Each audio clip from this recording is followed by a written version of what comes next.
Oh, ibang ano. Oo.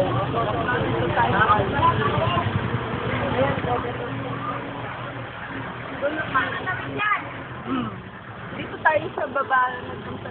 Diyan, tayo naglinis. Mag-spray muna mga bata. Oo na.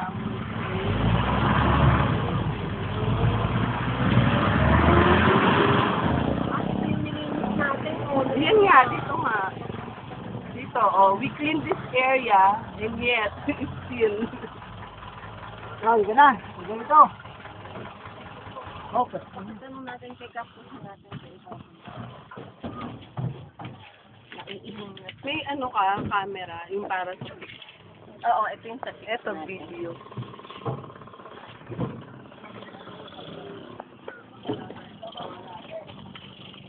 This is the area where, ano ang date yun? When we cleaned this area. It was in September. Ngayon, oh, may tubig na. Ito po ang Sitio Cabaritan. Barangay Santo Domingo, Bay, Laguna. So, isa lamang din ito sa mga nasalanta ng bagyo na Ondoy. As it was in Barangay Sokol during our first footage. Dito natin pati yung basketball court, no?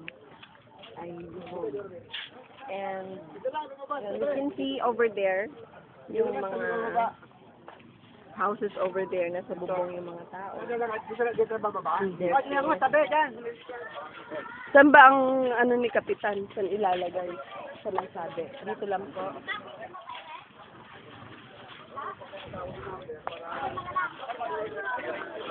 Hindi ko na lang. Pila naman. Pila po. Dahil hanggang ano lang to, 5 meters. Oh, pila. May mga pangalan naman. May mga pangalan. Tatawagin.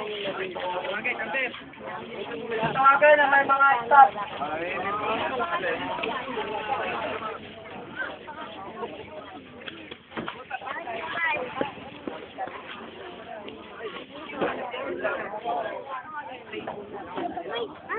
Okay, tayo po ay mag-isa. Tayo po ay magdadasal po na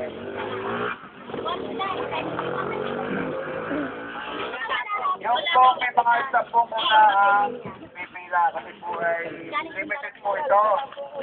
Yung po hindi po nabigyan kagabi ay pasasolve ko po ulit kaya may okay sa mga kagawad ko.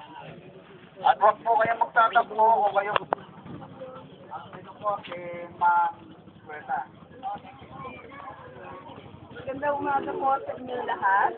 Gaya po ng sinabi ni Kap, medyo limited lang po yung nakayanan namin ng mga relief food sa iba't ibang barangay ng Kalamba.